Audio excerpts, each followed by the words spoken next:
जब भी आप इंग्लिश के अंदर आंसर लिख रहे हो ना, तो आप कुछ ऐसे वर्ड्स का यूज करो जो कि आपके बुक के अंदर है। आपने देखा बुक के अंदर कुछ टफ वर्ड्स होते हैं, थोड़ी भारी इंग्लिश वाले शब्द होते हैं, तो वो जो शब्द होते हैं ना, वो आप जब लिख रहे हो ना, तो आंसर्स के अंदर उन वर्ड्स को यूज करो जिनको हम बोलते हैं कीवर्ड। हम गलती क्या करते हैं ना, हम सोचते हैं कि ठीक है हमने समरी पढ़ ली और एग्जाम में आंसर्स तो खुद से बनाकर लिख ही आएंगे, बट उसमें प्रॉब्लम क्या है ना कि तुम खुद से बनाकर तो लिख के आते हो, बट एग्जामिनर जब चेक कर रहा है ना तुम्हारी कॉपी, तो उसे मजा नहीं आ पा रहा है, जिस वजह से वो आपके आधे एक नंबर काट लेते हैं। अब इसका क्या सोल्यूशन है? कीवर्ड स्ट्रेटेजी हम कैसे फॉलो करें? कुछ वर्ड्स होते हैं और हर एक चैप्टर के वो जो इंपॉर्टेंट वर्ड्स है ना, वो भी मैं तुम्हारे लिए लेकर आ गया हूं। जैसे कि मैं आपको दिखा देता हूं, यहां पर यूनिक वर्ड नाम से एक आपको पीडीएफ दिखेगी नीचे डिस्क्रिप्शन में। ये सारे वर्ड तुम्हारी एनसीईआरटी के अंदर है। ये सब वर्ड के एक एक बार तुम्हें मतलब पता होने चाहिए, तो यूनिक वर्ड्स भी मैं लेकर आया हूं। ये दो चीजों से बचिएगा, आपका मेमोरी हमेशा अच्छा रहेगा। टेंशन लीजिएगा, देखिए टेंशन भी कोई बड़ा रीजन नहीं है, एक ही चीज को बार बार सोचने से ही मेमोरी लॉस होता है। जब आप किसी से टेंशन लेते हैं ना, उसी चीजों को बार बार सोचते हैं। ये दोनों बतिया एक ही है। सपोज कीजिए आपको चाचा के यहां से झगड़ा चल रहा है, तो वो उसी बतिया को बार बार घुमा फिरा कर ऐसे बोल दिया, ऐसे नहीं बोलना चाहिए, ये नहीं होना चाहिए, नहीं। मतलब वो जो टेंशन है अल्टीमेट आपको एक ही चीज को बार बार सोचा रहा है। और ये जो लाल पीला हरा आप सोचते हैं, ये भी बड़ी खराब चीज है।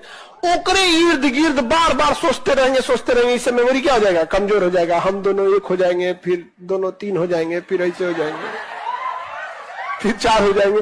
ये सब क्या जरूरत है सोचने का? इमेजिन करो आपको क्या करना है, आपको एक थ्योरी सब्जेक्ट को पढ़ना है, आपको एक बुक का पेज पढ़ना है। तो जब आप उस बुक के पेज को पढ़ोगे ना, तो आपको बहुत बोरियत महसूस होगी, आपको लगेगा यार कुछ समझ नहीं आ रहा। बट अगर सोचो कोई और आपके लिए वो रीड करे, कोई और आपको पढ़ के सुनाए, तो मजा नहीं आ जाएगा? तो चीजें आसान नहीं हो जाएंगी? और भैया कौन सुनाएगा हमें पढ़ के?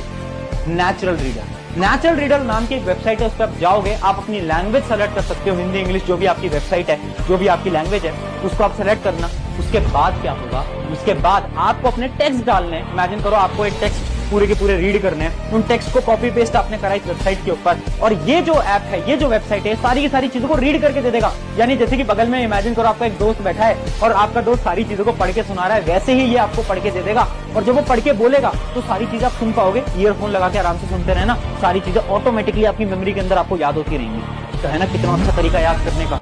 साइंस ये बोलती है अगर आपकी बॉडी का ऑक्सीजन हाई रहेगा तो ऑटोमेटिकली आपकी जो स्किन है वो ग्लो करेगी। अब हाई ऑक्सीजन कैसे हो पाएगा? आपने देखा होगा एक्टर्स एक्ट्रेस क्या करते हैं, वो सिर्फ एक स्टेप करते हैं जो कि है हाई अमाउंट ऑफ वाटर। यानी बहुत सारे इंटरव्यूज के अंदर आपने एक ही लाइन सुनी होगी कि हम पानी बहुत ज्यादा पीते हैं, दिन का 6 लीटर पानी 7 लीटर पानी हम पीते हैं, जिसकी वजह से हमारी स्किन ग्लो करती है। और ये बात साइंटिफिकली प्रूवन है। अब जितना ज्यादा पानी पियोगे आपकी बॉडी का ऑक्सीजन लेवल उतना ज्यादा होगा, जिसकी वजह से आपकी स्किन ऑटोमेटिकली ग्लो करने लगेगी। जब तैयारी स्टार्ट की थी ना, शुरू में मुझे लगता था यार 1 मिनट भी खराब नहीं होना चाहिए। चलते चलते भी फोन हाथ में ले रखा है, और जैसे क्लास में क्लास का वेट कर रहे हैं, बाहर खड़े हैं, उस समय भी न्यूज़पेपर पढ़ रहे हैं, खाना खा रहे हैं, खाना खाते वक्त भी पेपर पलट रहे हैं, 1 मिनट भी खराब ना हो जाए। उस समय ऐसी सोच थी, लेकिन धीरे धीरे समझ में आया कि यार खुद को इतना सीरियस लेना नहीं चाहिए। मैं किसी का फ्यूचर बनाता हूं, ये बहुत बड़ी गलतफहमी है। अगर मैं ऐसा सोच लूं तो मैं तो पढ़ाता हूं। उनमें से जिन बच्चों में मेहनत करने का जज्बा हो, इंटेलिजेंस का ठीक लेवल हो, मेहनत करते हैं, थोड़ा किस्मत का मामला भी होता है, तो वो आईएएस बन जाते हैं। लेकिन ये गलतफहमी मुझे एकदम नहीं है कि मैं देश का भविष्य बना रहा हूं या मैं बच्चों को आईएएस बनाता हूं। वो खुद बनते हैं, मैं तो सिर्फ इनेबलिंग तरीके से कुछ हेल्प उनकी करता हूं, इतना ही है बस। और प्रेशर तो है ही, आप जो भी काम करते हैं आप पर प्रेशर है कि व्यूज अच्छे आए, मुझ पर प्रेशर है कि बच्चे जिस उम्मीद से मेरे पास आए हैं उन्हें वो जरूर मिल जाए, तो वो हम हैंडल करते हैं, डेफिनेटली कर लेते हैं। खुद से कंपटीशन करो, खुद से। गरीबों के लिए अच्छी बात है। हर साधारण आदमी को यह सिखाया जाना चाहिए कि खुद से कंपटीशन करो।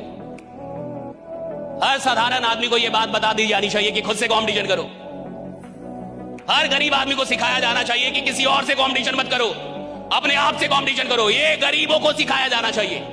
अगर तुम्हें जिंदगी में साधारण रहना है, साधारण मरना है, तो खुद से कंपटीशन करो। अगर तुम्हें दुनिया में नंबर 1 बनना है तो पता करो तुम्हारे फील्ड में नंबर 1 कौन है और उसकी औकात पता करो, और पता करो वो नंबर 1 बना कैसे, और फिर उससे कंपटीशन करो कि साला मेरा कंपटीशन तेरे से है, मेरा कंपटीशन तेरे से है। मेरा कंपटीशन तेरे से है। वरना आप जैसे 1000 लोग आते हैं और 1000 लोग शहीद हो जाते हैं। जो इंसान दिमाग से आगे बढ़ता है, जितना बूढ़ा होगा उसका इनकम उतना बढ़ेगा। लेकिन जो नहीं पढ़ाई किया, शरीर से मेहनत करेगा, तो जब तक जवान है तब तक तो पैसा कमाएगा। जितना बूढ़ा होगा उसका डिमांड घटते जाएगा, घटते जाएगा। आप अपने घर में कोई मजदूर लाएंगे, मजदूरी करने के लिए सोचेंगे यंग मिले, लेकिन अगर अपने के लिए अगर कोई डॉक्टर रखने जाएंगे तो सोचेंगे 40-50 साल का हो, उसको एक्सपीरियंस हो। एकदम नया 25-30 साल का डॉक्टर आप अभी पढ़ के निकलबे किया नया, लेकिन मजदूर रहेगा तो अरे 18 साल का लाओ, एकदम 20 साल का। अपने अंदर बेटा हमेशा हर दिन इम्प्रूवमेंट्स करो, अपने लाइफ को डिसिप्लिन बनाओ, अपने लाइफ को अपने अंदर अच्छी हैबिट्स लेके आओ। जब तुम ये चीजें अपनी जिंदगी में बेटा चेंजेस करना शुरू करोगे ना, तो आई एम श्योर तुम किसी ना किसी जगह तो पहुंच ही जाओगे यार। क्लाइंट बोलता हूं कि 4 लोगों के चक्कर में अपनी जिंदगी मत ढालो, 4 लोगों के चक्कर में अपनी जिंदगी मत ढालो। आपकी मृत्यु पे वही 4 लोग बोलेंगे मेरा कंधा दर्द कर रहा है, अब अर्थी आप संभालो। कंधे बदल बदल के इंसान अर्थी लेके जाता है, वो तब भी आपको कैरी नहीं कर पा रहा है और आप उनके लिए अपनी चॉइसेस चेंज कर रहे हो, उनको इम्प्रेस करने के लिए।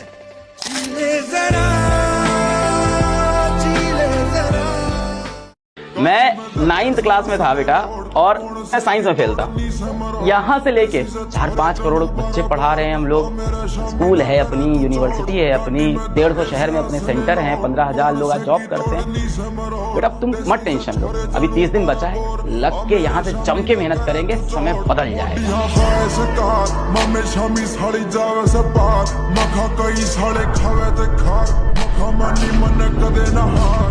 एग्जाम में हम आपको बोलते हैं, याद रखिएगा मेरे वर्ड को, इसको एकदम कहीं लिख के रख लीजिएगा, कहीं ना कहीं लिख लीजिए जो बोलने जा रहे हैं।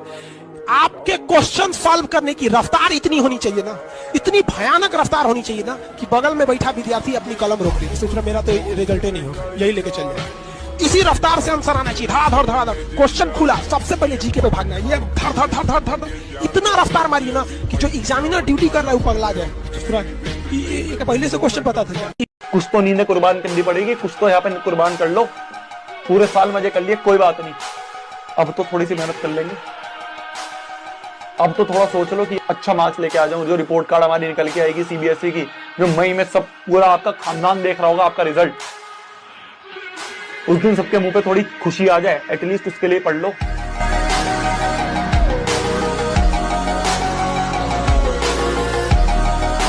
देखो ये सच है, माता पिता हमारे जीवन में हमेशा के लिए नहीं रहने वाले, लिमिटेड टाइम के लिए हमारे पास। एक दिन ये माँ बाप का जब कॉल आना बंद हो जाएगा, तब कैसे जियोगे?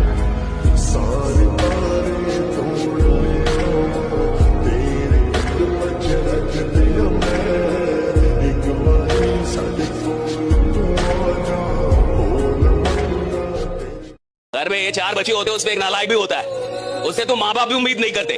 अगर आपसे लोग उम्मीद कर रहे हैं तो आप शुक्र मनाइए, आप खुदा का शुक्र अदा कीजिए कि लोग आपसे उम्मीद कर रहे हैं। कई बार आपको लगता है कि उम्मीदों के चलते आप दबे जा रहे हैं, नहीं भैया, अगर कोई उम्मीद कर रहा है तो बड़े सौभाग्यशाली के लोग आपसे उम्मीद कर रहे हैं। और आप ईश्वर का शुक्र अदा कीजिए कि आप इस लायक है कि आपसे उम्मीद की जा रही है। हर आदमी से तो उम्मीद भी नहीं है, और जिस आदमी से उम्मीद की जा रही है साहब उसके अंदर कुछ ना कुछ तो है। और जब लोग आपसे उम्मीद करते हैं तो लोगों को आपके ऊपर विश्वास होता है, और जब आप खुद से उम्मीद करते हैं तो आपको अपने ऊपर विश्वास होता है, राइट? ये बात जरूरी है। तो एक बार आपका मेमोरी टेस्ट ले लेते हैं, और अब आपकी स्क्रीन के ऊपर सारी चीजें आ चुकी हैं और आपको मिलते हैं यहां से 10 सेकंड। और अब आपको क्या करना है, मैंने आपको शुरू में बोला था, एक पेन और एक कॉपी आपको लेकर बैठनी है।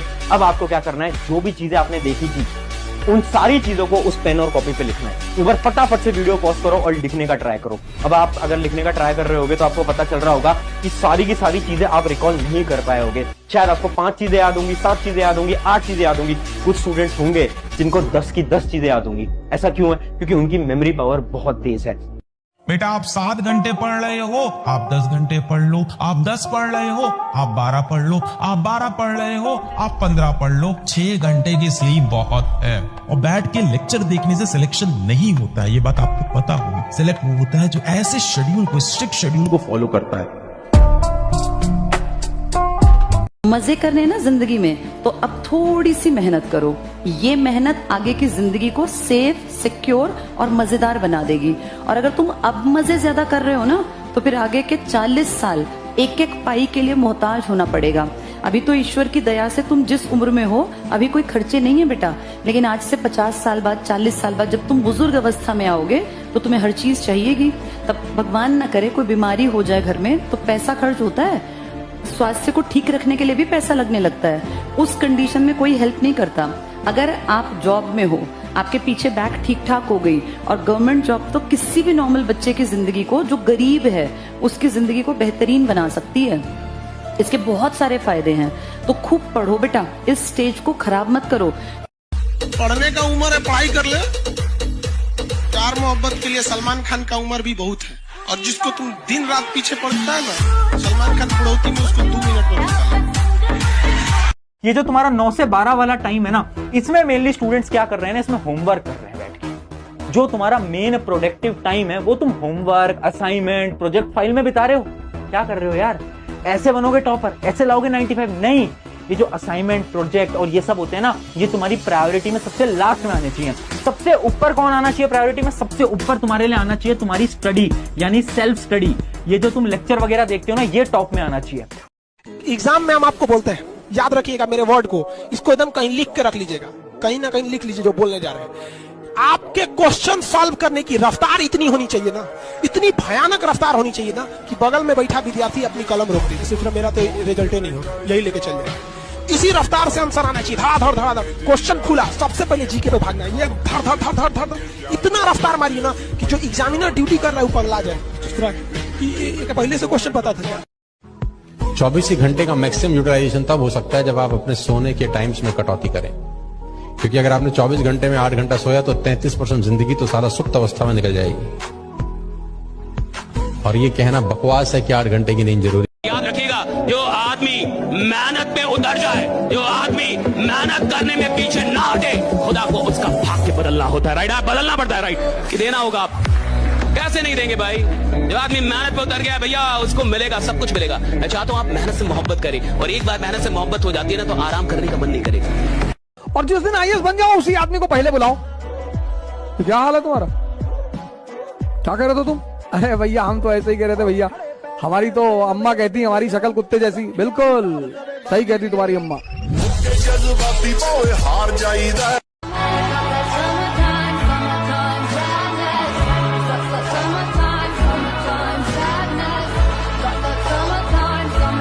एक समय ऐसा आएगा ना कि जब आपके पास 6 आएगा लेकिन उसकी कोई जरूरत नहीं रहेगी, फिर उसमें आपको कम की जरूरत रहती है। कभी कभी ऐसा होता है ना लूडो में, क्या 2 आएगा तो हम पास हो जाएंगे, उससे ज्यादा आ जाता है। जिंदगी में भी एक दौर ऐसा आएगा ना जब इंसान के लिए पैसे वैसे की कोई महत्व नहीं रह जाएगी यहाँ पर, फिर इंसान सुकून शांति ढूंढने लगता है।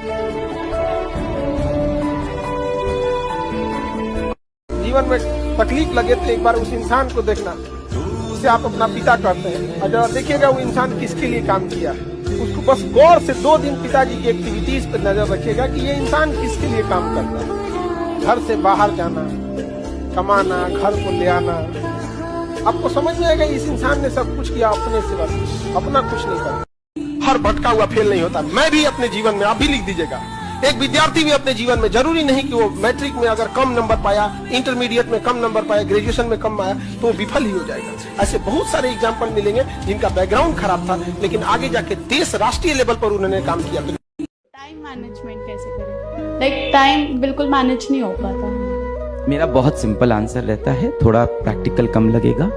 मैं कहता हूं जीवन में कभी भी आप टाइम मैनेज मत किया करो, आप लाइफ मैनेज किया। आप अपने काम में लगे रहो और लाइफ मैनेज होती रहे, आपको पता ही नहीं चले टाइम कहाँ है, कहाँ था, क्या हुआ। You don't manage time, just manage life. क्या कर रहे हो यार? है ना, क्या कर रहे हो? हर बार आता हूं, हर बार बोलता हूं कि यार ऐसे पढ़ना है। हर एक महीने पे तुम्हें बताया कि ऐसे करो, चीजों को ऐसे बैलेंस करो, पढ़ाई पे फोकस करो, डिस्ट्रैक्शन छोड़ दो। तुम घूम फिर कर 1-2 दिन मोटिवेटेड रहते हो, तीसरे दिन फिर वही करना स्टार्ट कर देते हो। सुन ले मेरी बात आज, और सुन ले, कान खोल के सुन ले, और बुरा लगे ना तो बुरा लगने देना, क्योंकि आज मेरा सवाल तुम सबसे एक है, औकात है क्या अच्छे मार्क्स लाने की? मैं एक शब्द का यूज कर रहा हूं जो कि बहुत बुरा शब्द माना जाता है, औकात। और हां, मैं तुझसे पूछ रहा हूं औकात है क्या? मार्क्स ला सकता है, ला सकती है मार्क्स? ये मेरा एक तुमसे सिंपल सवाल है। कुछ भी कीजिएगा कामयाब होइएगा, स्टार्ट तो कीजिए। सफलता बस एक चीज मांगती है, समय। आप समय देंगे सफल हो जाएंगे, बाकी कुछ नहीं चाहिए। मुर्दा कौन है साहब? मुर्दा आदमी वो नहीं है जो साहब जिसको जब मुर्दा आदमी वो है जो कुछ कर सकता है नहीं कर रहा। मुर्दा आदमी वो है जिसको पता है कि मैं बड़ा काम कर सकता हूं और बैठा हुआ है। मुर्दा आदमी वो है जो डरा हुआ है। मुर्दा आदमी वो है जो नहीं निकल रहा। मुर्दा आदमी वो है जिसको पता है कि उसकी औकात बड़ी है और फिर भी अपने औकात के अंदर जी रहा है। वो मुर्दा है साहब, मर गया है, मर रहा है धीरे धीरे, डाइंग इनसाइड। मैं वो मास्टर नहीं हूं बेटा कि हाँ टाइम हुआ निकल गया ना। मैं वो मास्टर हूं जो जान लगा के पीछे पड़ा रहूंगा कि तुम्हारा सिलेक्शन कराऊं। कैसे नहीं होगा सिलेक्शन, कैसे नहीं होगा बेटा? मैंने मंद बुद्धि बच्चों का सिलेक्शन कराया है, मैंने जड़ बुद्धि बच्चों का सिलेक्शन कराया है। तुम्हारा कैसे नहीं होगा? होना पड़ेगा, इतना मेहनत करेंगे बेटा। खुद ही को कर बुलंद इतना, खुदा बंदे से खुद पूछे बता तेरी रजा क्या है। अपने मेहनत को इतना बुलंद कर दो कि भगवान को पूछना पड़ जाए कि बताओ तुम्हें क्या मंजूर है, मैं तुम्हें वो दूंगा। यही है इसका मतलब। खुद ही को कर बुलंद इतना, अपने आप को, अपने मेहनत को इतना बुलंद कर दो कि ऊपर जो बैठा खुदा है वो पूछने लगे कि बता तेरी रजा क्या है। मेरे हिसाब से नहीं, अब तू बता तुझे क्या चाहिए। इतनी मेहनत होनी चाहिए, इतनी पागलपन होनी चाहिए। ठीक है।